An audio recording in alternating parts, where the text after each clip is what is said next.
we store our energy in lithium-ion battery packs like everybody else.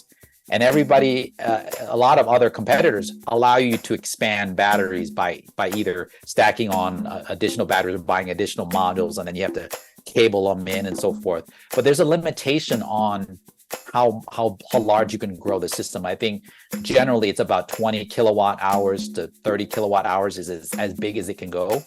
But our system was designed from the ground up to be expandable, and we can go up to 100 kilowatt hours. We can stack up to 96 batteries.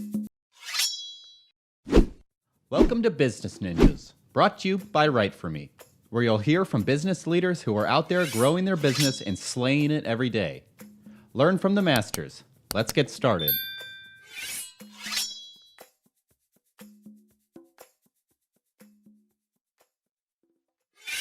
Hi, and welcome to another episode of Business Ninjas. I'm here today with Sean Luangrath, CEO at Inergy. Sean, how are you doing today? I'm doing great. Thanks for having me, Andrew. Oh, thank you so much for spending some time with us on Business Ninjas. It's my pleasure. Please tell us a little bit about yourself and about Inergy. Yeah, no, this is a great opportunity. I want to again thank you again, and I'll take it as an honor to being called a business ninja. I don't know if it makes me an official business ninja to be on your podcast, but I'll take that as a compliment. My background, it actually is I start off with pointing out that I am from Laos, Southeast Asia, and actually why I say that is my family and I are actually refugees from the Vietnam War. We literally escaped Laos and crossed the Mekong River into Thailand. And the minute we set foot on the other side of the Mekong River, we were officially refugees.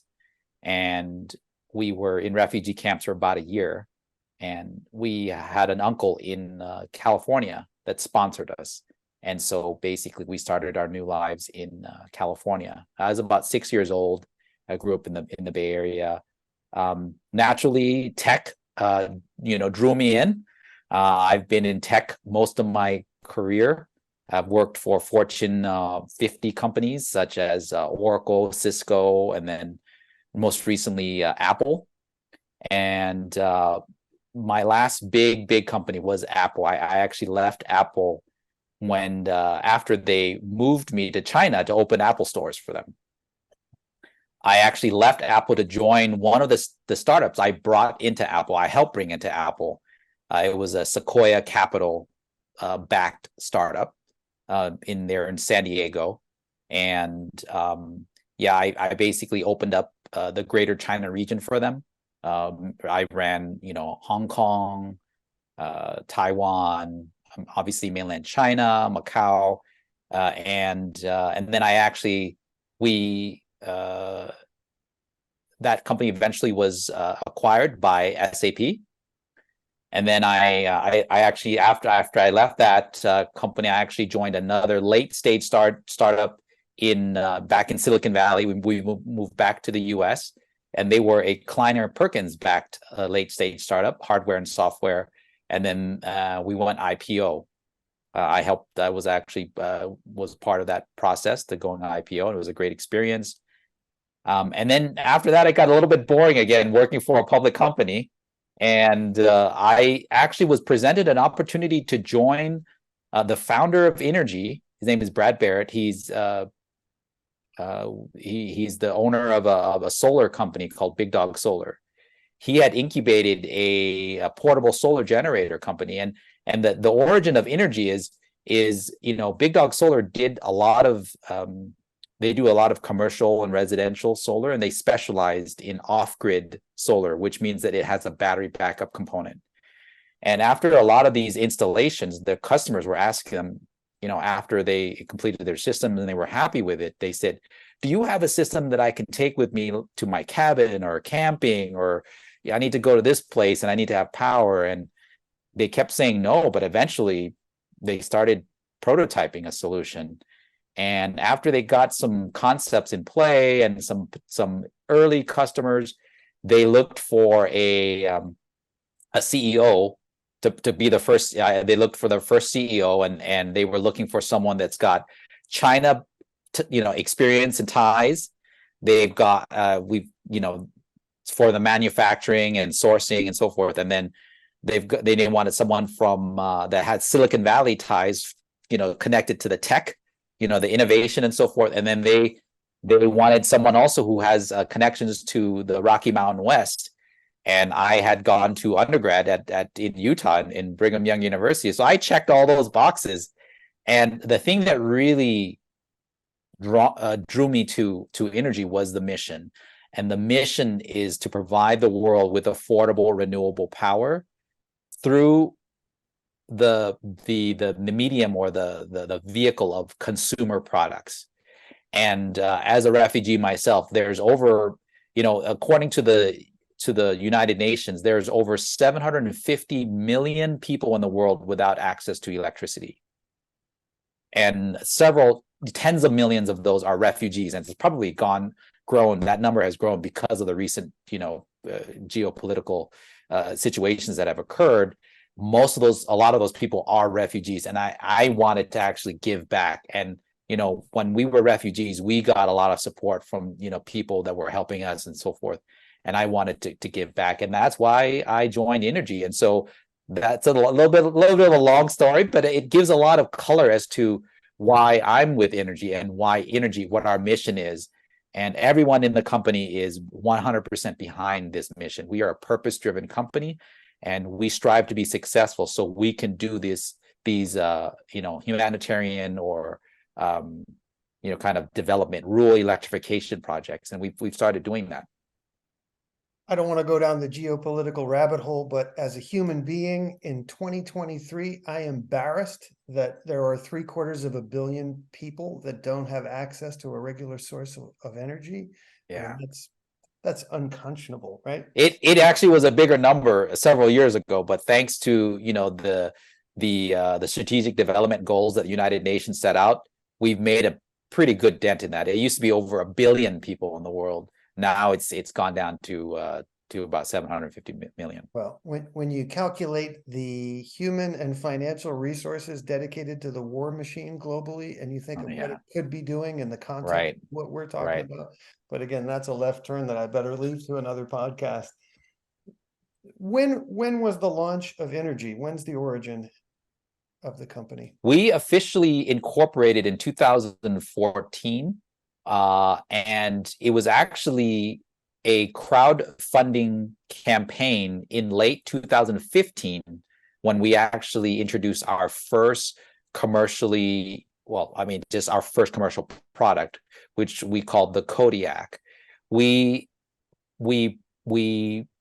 created a very near production prototype and put it up on a crowdfunding platform called Indiegogo. And Indiegogo is it's a competitor to the likes of Kickstarter and some of these other crowdfunding platforms.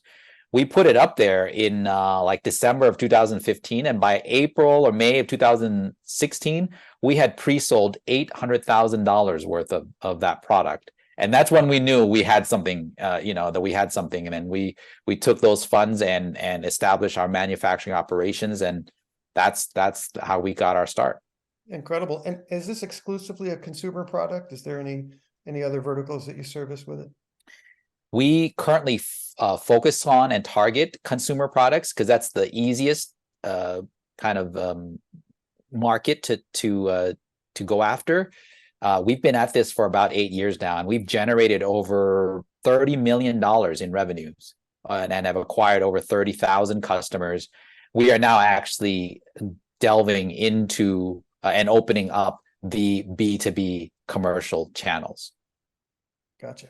And I mean, other than the obvious and providing, rural or camping access to energy, what are the most common problems you're solving for your customers?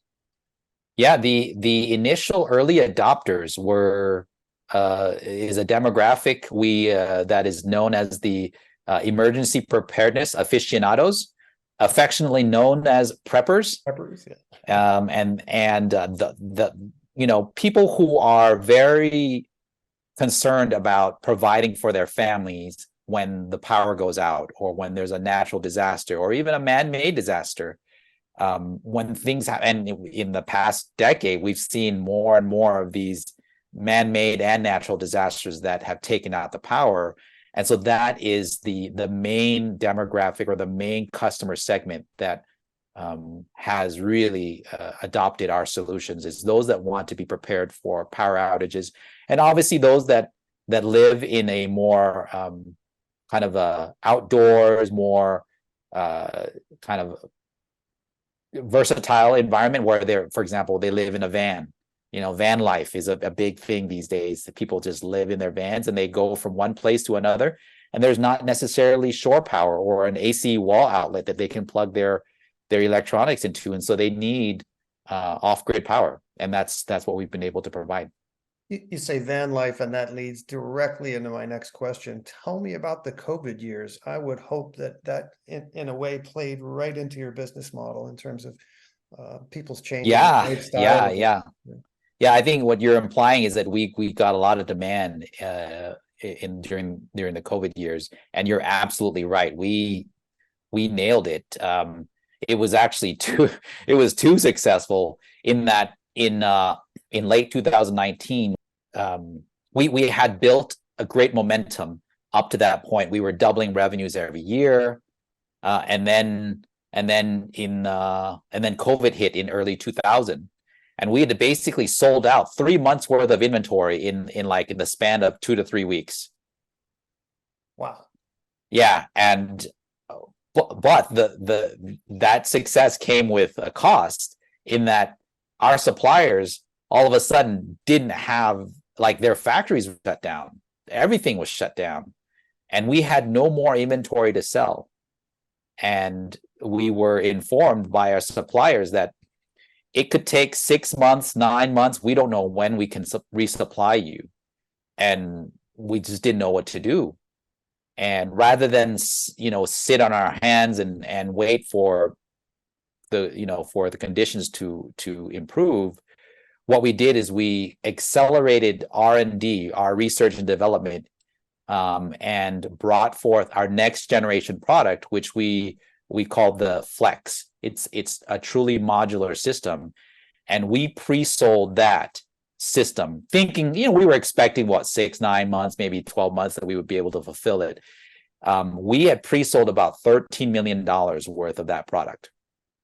We took deposits, so we didn't take the full thing because we weren't sure, what the situation was going to be. But we sold the equivalent of $13 million worth of that product, and it took us about 2 years to fulfill all those back orders.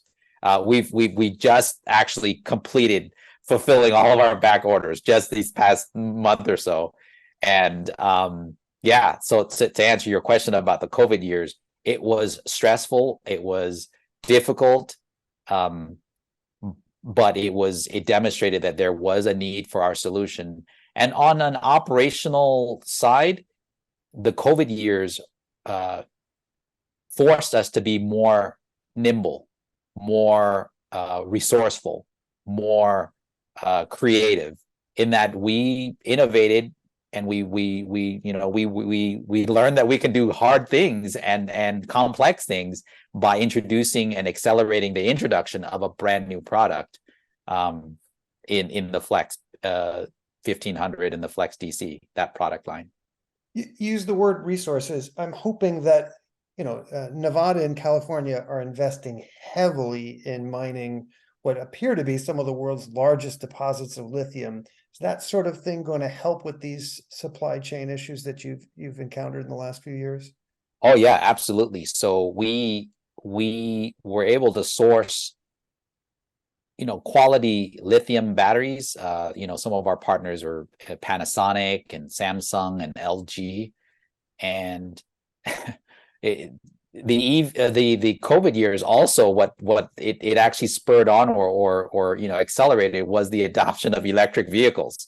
Mm-hmm. And so all of a sudden everybody had an electric vehicle that they were introducing, and what that did was that put a very large demand on lithium ion batteries.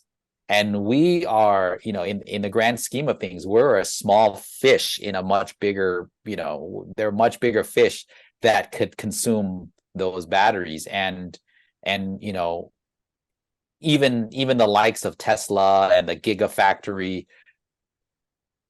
Tesla couldn't even keep up with the demand of all of the batteries. And we were hoping that we could buy lithium batteries from Tesla and use them in our system, but no, they had a hard time keeping up. And to answer your question, this is actually quite promising for us that we can now source domestically produced lithium-ion batteries. We're very excited about, we'll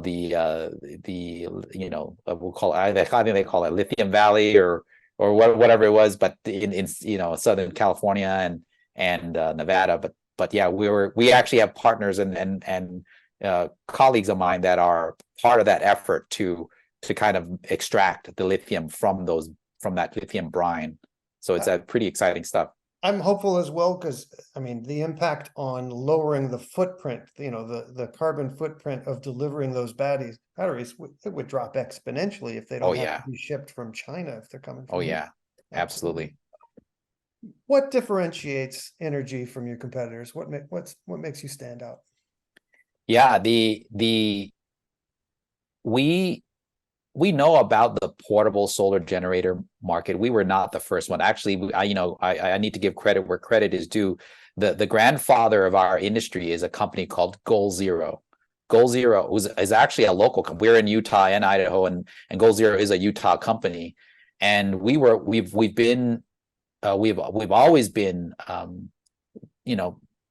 observing and monitoring what they're doing. And what happened is actually Goal Zero was acquired by an energy conglomerate called NRG. And after that acquisition, it's natural when a larger company that is less nimble, innovative, generalizing here, but the innovation slowed down quite a bit for Goal Zero. And when we saw that, we actually took the innovation baton, so to speak, and we ran with it. And so to answer your question about what makes us different, we're not like the typical solar generator company, where you've seen that there's a lot of Me Too products out there that see what Goal Zero does and they just do another version of Goal Zero. We're different in that we design and built our solution from the ground up to be modular. So I'll give you three examples or three areas that sets us apart. So one is the flexibility of the energy storage capacity. So we store our energy in lithium-ion battery packs like everybody else. And a lot of other competitors allow you to expand batteries by either stacking on additional batteries or buying additional modules, and then you have to cable them in and so forth. But there's a limitation on how large you can grow the system. I think generally it's about 20 kilowatt hours to 30 kilowatt hours is as big as it can go. But our system was designed from the ground up to be expandable, and we can go up to 100 kilowatt hours. We can stack up to 96 batteries for our system, and each battery pack is about a little bit over a kilowatt hour per battery pack. And so when you do 96 of those, that gets you over to 100 kilowatt hours. Our next generation system, which you can actually see right there, that's the Flex P3. That's the Flex Tactical, and that's a Flex 1500. That's Flex Tactical. That's Flex P3. The Flex P3 will give you even more flexibility in that we will allow and support, because we have the software to do so, our own battery management system, to support heterogeneous battery chemistries. What I mean by that, most solar generators are either lithium ion battery packs, and all you can use is lithium ion, or you can use lithium iron. Yes. And both have its pros and cons, but you're either one or the other. The Flex P3 will support both. You can actually have one battery pack that's lithium iron, one battery pack that's lithium ion, and keep just stacked, and it will support both because we've designed it from the ground up. So that's very flexible, the energy storage side. On the input side, we actually have a patent that's been granted by the U.S. Patent and Trade Office at USPTO that basically is a multi-input and conversion and storage of energy. So our charge controller has multi-input, and we can convert that. And so you can actually have a string that is solar, a string that's going in that is wind power, and another string that is wall power, and they all can be charging at the same time. And that's very flexible input of charging. And so that's unique about us. And then the output, we can actually have a head unit that is AC only. We can have a head unit that's DC only. We can have output that's so the Flex P3 has an output that it's 110 and 220. The earlier versions, the Flex 1500 and the Flex Tactical, are single phase, which means that you can only do 110 or 120. You can plug your washing machine into it on one battery, and it'll do 3 loads of laundry on one battery, but you can't plug your electric dryer into it. Now, the Flex P3, you can see that circular knob right there. That is a 220 plug. So you can plug your electric dryer into that and your washing machine. So that's very flexible. So it's flexibility that's built from the ground up, and that's what makes us different. Incredible, and frankly, they're visually far smaller than I imagined they would be. Yeah, we're the most compact, lightweight, and portable system out there. Yeah, it does look truly portable. Impressive. All right, let's switch gears for a second. What role has content played in the growth of Inergy? How are you telling your story these days? One of the things that really, I think, is, I'll call it a secret weapon of ours, is our mission, is our purpose. As I told you, we started off with this mission to provide the world with affordable renewable energy. And even though we're a startup, we've donated over $100,000 worth of gear. There were earthquakes that happened in Nepal and Haiti, and there's orphanages in Africa. There's you name it, like Puerto Rico. We've donated systems to all those places, and our customers love that we are a purpose-driven company. As I told you, that's what drives us. And my being a refugee and understanding what it's like to not have power, that's what drives me, and that's what drives the company. And we've been able to tell a really authentic story, and have provided example upon example of how we've gone out there and we've helped people.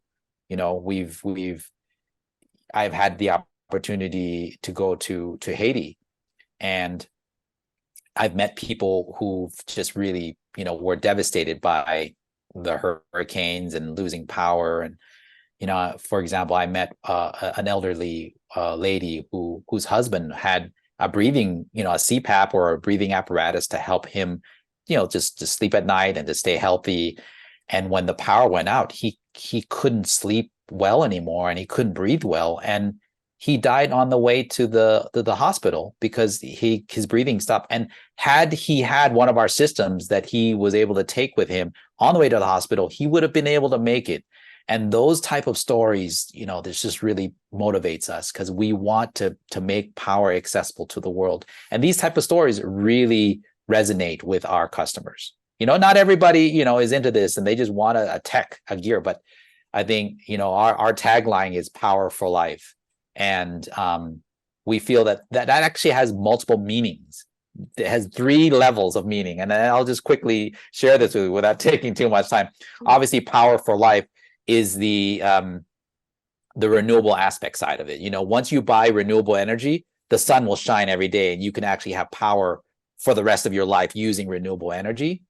And power and electricity, it enriches our lives. It improves our lives. It gives us happiness. It gives us entertainment. It allows us to learn things and to advance our stage and our level in life. It helps us to improve. And then from a Mother Earth perspective, it's to sustain life on Earth. The more renewable energy we use, the less pollution we emit, and the more sustainable and more life is maintained on Earth. And so that also is a great value that the company provides is our story, and content, and creating and sharing stories about how our customers use our product, why they use our products is a big motivation. And you can go on our website and you can see all of the video testimonials that our customers have provided. We use a technology or an app provider called Video Peel.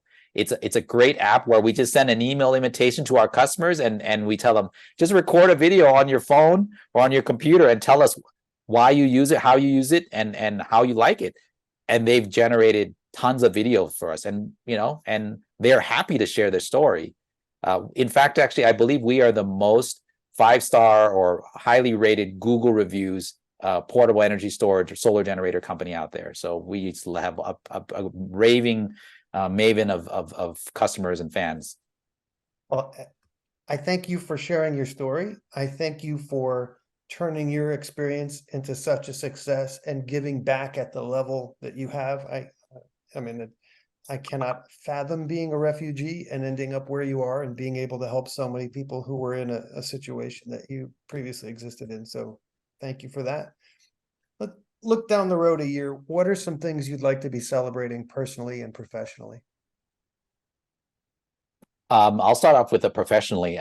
We are now with the introduction of the Flex P3. This is a whole home solution.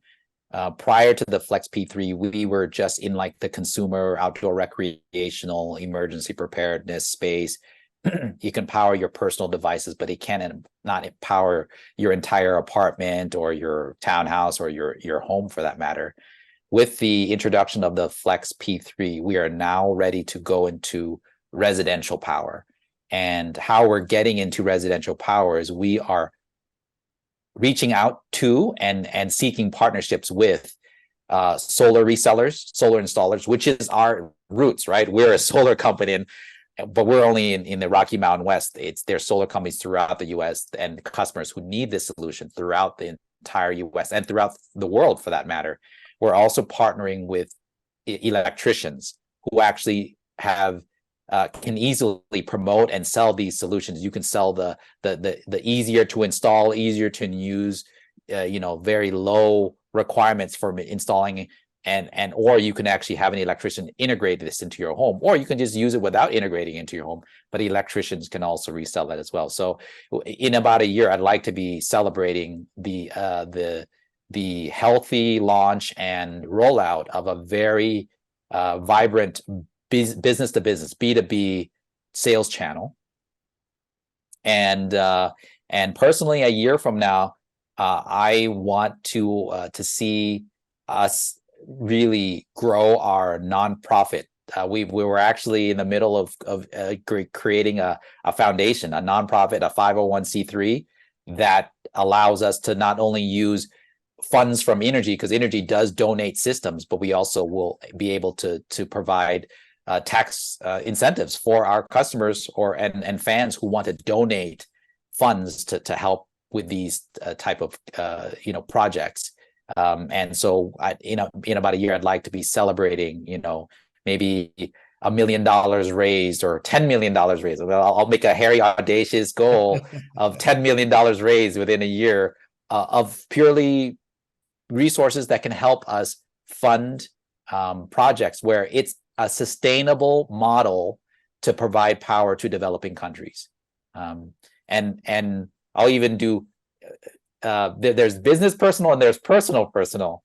Personal goal in a year is I am a big fan of Muhammad Yunus. And if you don't know who Muhammad Yunus is, he is a Nobel Peace Prize winning economist and financial professional who started Grameen Bank. And Grameen Bank it's investing or lending to the poor like $100 at a time, microfinance. The term escapes my mind. Microfinance. He is known as the father of microfinance. And what he did is he actually started lending his own money in Bangladesh to very, very poor business people that needed just a couple of dollars to get inventory so they can sell and so forth. And well, he basically has perfected a business model called social business model, where you can sustainably lend money to actually he specializes in lending to women entrepreneurs, groups of women entrepreneur. When you lend to a man, it's about flipping a coin 50-50 that they'll pay you back. This is how he won his Nobel Prize. If you lend to a woman, he discovered it's about a 60 to 70% repayment rate. But then he discovered when you lend money to a group of women, it's about a 98-99% repayment rate. He's effectively eliminated default risk. And we want to do the same thing with solar generators. We want to lend our solar generator to groups of women entrepreneurs, whether there be a sewing business, a phone charging business, a market that you can actually do more business with lights and power, and that'll help them generate additional income, which will then be able to pay off the solar generator that we basically advanced them, because the solar generator will help them generate income to pay us back. And then once they paid us back, then everything else is savings for them, so they can lift themselves out of poverty and break the poverty cycle. From a personal goal, I want to see that going, and we're taking steps to do that. We're exploring doing that in Colombia. We're exploring doing that in Haiti, in Africa. Yeah, really excited about that. So thank you for letting me, indulging me and letting me share that. Hey, all of your goals involve lifting people up and helping people and the planet thrive, and that is commendable, sir. Really, truly. Please tell us, what is your URL? Where can people find Inergy, and what social media outlets are you using these days as well? The best way to reach us is at our website, which is energytek.com, inergytek.com, energytek.com. On our website, you can see the connections to we're on Facebook, we're on LinkedIn, we're on YouTube. We have a lot of great YouTube videos, and we have to stay modern. We're on TikTok as well. We have TikTok videos, and it's great. I think content, as you say, is king, right? And the more content we have, the better we are at telling our story and getting our message out there. The more people will discover us, and I know it will resonate with people, because we feel that people are generally good and want to help everybody, their community, the planet, their society, and I think it's a great fit for what we're doing. It certainly resonates with me. Sean Luangrath, thank you so much for spending some time with us on Business Ninjas. I wish you and yours all the best and continued success at Inergy. Thank you so much. Thank you for having me. I really appreciate your having me on your podcast, and I will take that as a badge of honor that I am a business ninja now. Be well, sir. All right. Thank you.